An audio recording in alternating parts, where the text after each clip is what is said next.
brièvement, avant de penser à l'avenir, avant de vous parler des îles dans 30 ans, puisque c'est la mission que Louis a essayé de me donner, je voudrais juste quand même vous parler rapidement du présent immédiat.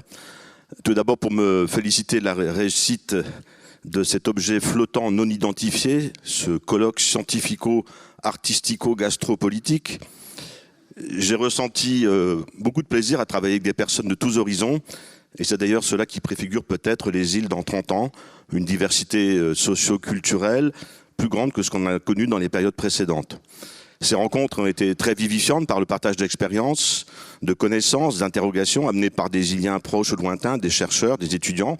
Et le travail que vous ont montré tout à l'heure, je trouvais de très grande qualité. Je dois dire que j'ai apprécié l'état d'esprit, sérieux bien sûr, mais en même temps plutôt joyeux et tonique, bien loin d'une austérité doctorale telle qu'on pourrait parfois se l'imaginer.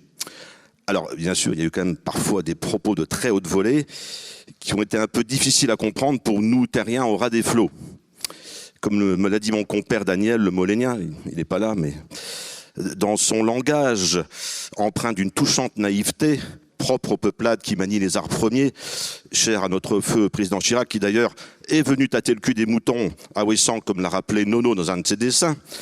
Daniel, donc le maire de Molène, qui me disait à l'issue d'un débat, ouh là là, c'est un peu perché, ça monte dans les tours.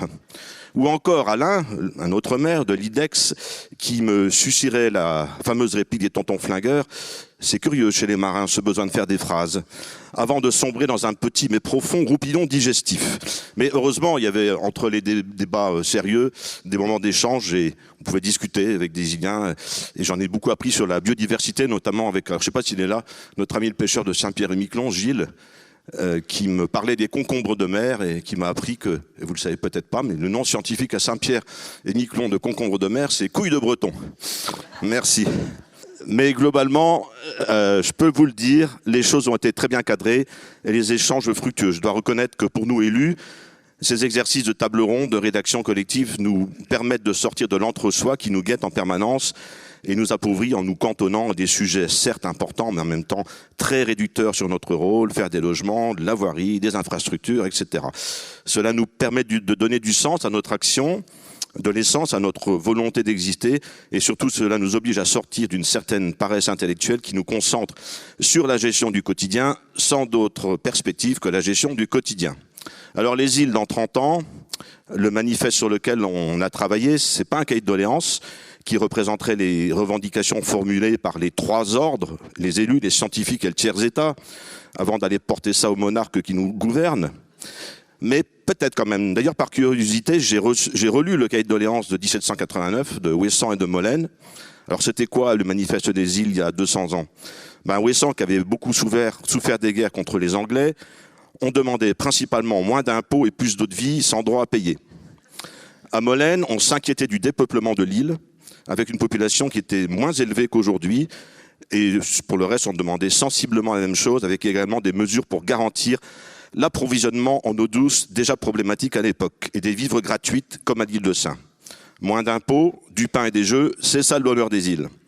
Alors les îles dans 30 ans, n'ayant pas un marc de café très performant, ma boule de cristal étant remplie d'eau de mer pas très limpide, je resterai prudent. Mais nous sommes des territoires entourés d'eau, ce qui nous rend méritoires. Je vais quand même essayer de vous donner quelques pistes sur ce qu'on peut imaginer. Après un déclin subi qui s'est amorcé après la Seconde Guerre mondiale, j'ai envie de dire que nous avons repris des raisons d'espérer.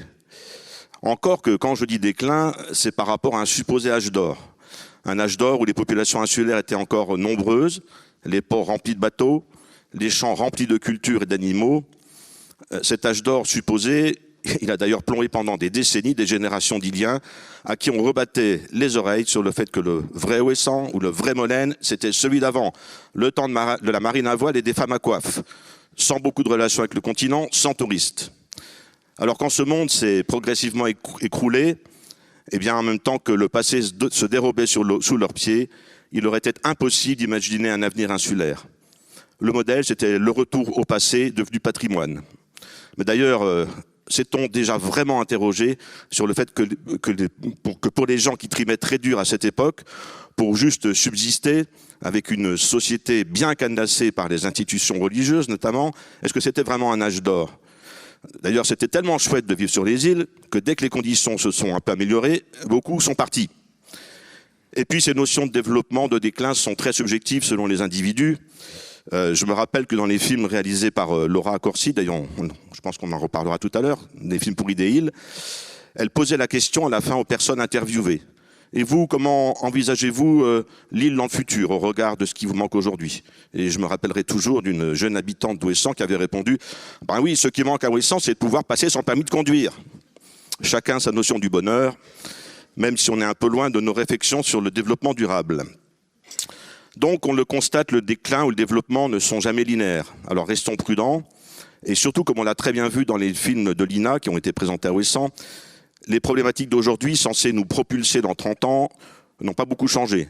Les questions liées à l'économie primaire, la pêche, l'agriculture, au logement, au travail, sont les mêmes. Même si on peut noter des sursauts, des rebonds, rien n'est jamais acquis et il convient de ne pas s'emballer. Je me souviens par exemple qu'il n'y a pas si longtemps, avec l'arrivée d'Internet, on me disait que ce serait formidable pour les îles, qu'on pourrait créer plein d'emplois pour travailler à distance en connexion avec l'économie globale. Bon, c'est pas faux, mais en réalité, on le sait, les choses sont toujours plus compliquées et les évolutions plus lentes qu'on ne l'imagine. Alors la prospective est importante, mais elle ne peut que s'appuyer sur des projections à partir de ce que nous essayons d'analyser avec le recul nécessaire. Habiter sur les îles, cela se mesure d'abord sur le plan démographique. La population globale des îles, elle a légèrement augmenté ces dernières années, mais cela cache des disparités entre des îles qui gagnent un peu d'habitants et d'autres qui continuent d'en perdre. J'ai envie de dire inexorablement. Et puis surtout, il faut regarder la pyramide des âges, qui reste quand même très rétrécie à la base, et le nombre des enfants dans les écoles et les collèges. On peut, par exemple, on s'en inquiète, constater une baisse assez constante des effectifs du collège des îles du Ponant. Alors que ce collège unique en France est un outil essentiel au maintien des populations sur les îles. L'année dernière, le rectorat avait même le projet de supprimer un demi-poste administratif, ce qui montre bien que la logique du déclin peut s'enclencher très vite. Alors qu'au contraire, ce collège doit absolument être renforcé. Et au cours de nos discussions, nous avons d'ailleurs suggéré qu'il puisse intégrer de nouvelles îles en son sein, comme Bréa ou Belle-Île. Toujours sur le plan démographique, il faut faire aussi attention, car en deçà d'un certain seuil de population, il y a une menace très sérieuse de disparition quasi totale d'une population permanente. Car en deçà de ce seuil, plus aucun commerce ne peut vivre à l'année. Les établissements scolaires ferment et ça peut aller très vite. Il y a le cas de l'île Chausey, qui n'abrite maintenant pratiquement plus de résidents permanents, qui nous montre que ce n'est pas une vue de l'esprit. Les îles les plus menacées, c'est bien sûr les plus petites et les plus éloignées. Et pour elle, la question peut réellement se poser. Dans 30 ans, y aura-t-il encore une vie à l'année? Mais d'autres îles plus proches ou mieux desservies se sentent aussi menacées. On a parlé du cas de Bréa, qui est assez édifiant. C'est l'île qui a perdu le plus d'habitants entre 2017 et 2019. Et pourtant, quand on évoque Bréa, c'est 10 minutes de traversée, on pense à un petit paradis. Mais quand on écoutait Antoine Tartaud, entrepreneur et élu de cette île, on comprend que la réalité vécue par les gens est plus celle d'une menace de dépossession. Cela me permet d'aborder cette question, pourquoi pas essentielle, de la possession du territoire, qui est en même temps celle de l'identité. Alors cela a été à bon escient répété, il ne s'agit nullement d'une revendication identitaire basée sur l'origine. Je vous invite d'ailleurs à méditer les propos de Yann Tiersen dans le Télégramme de mercredi, qui en quelques mots qui ressemblent à ces belles notes de musique, expédie cette question aussi pesante qu'idiote. T'es vraiment né à Ouessant? T'es un vrai Sénan? T'es un né natif de Molène? Bon, personnellement, moi je suis né à Marseille, et hormis le Ricard, je me sens aucunement marseillais. Une des personnes qui, selon moi, représente par exemple le mieux ce que c'est vivre à Ouessant, il s'appelle Gruneweiser. C'est lui qui a préparé le poisson l'autre jour à Molène, à Ouessant pendant le repas. Il est pêcheur professionnel sur l'île et quand vous l'interrogez, il n'a aucune pudeur ni aucun complexe de vous dire que son nom vient de son grand-père, Mosellan, qui est arrivé à Ouessant avec les troupes disciplinaires au début du siècle dernier. Donc la sélection par la naissance, ça a été réglé par la Révolution française. Cela ne veut pas dire, bien sûr, que cette transmission, cet héritage culturel ne soit pas un élément important à prendre en compte. Mais de plus en plus que l'on soit ou non né natif, on est ilien ou insulaire, par choix et pas par transmission ou nécessité. C'est ce qui a été mis en valeur avec l'arrivée des nouveaux entrepreneurs, qui sont soit des néo-habitants, soit des nés natifs, qui après avoir vu d'autres horizons viennent s'installer sur l'île pour y réaliser des projets. Épousant les avantages et les difficultés de la vie insulaire, ils deviennent eux-mêmes des insulaires. La question des origines, ce n'est que de la généalogie. Mais à côté de cela, il y a ceux dont la seule puissance de feu est l'argent, qui leur permet d'acheter très cher une maison ou un terrain pour en faire ce qui porte bien son nom, une résidence secondaire. Le problème, c'est que ce qui devrait rester secondaire, c'est-à-dire accessoire, devient le principal. Quand plus de 70% des maisons appartiennent à des secondaires, cela veut dire qu'ils deviennent le principal déterminant de la vie de l'île.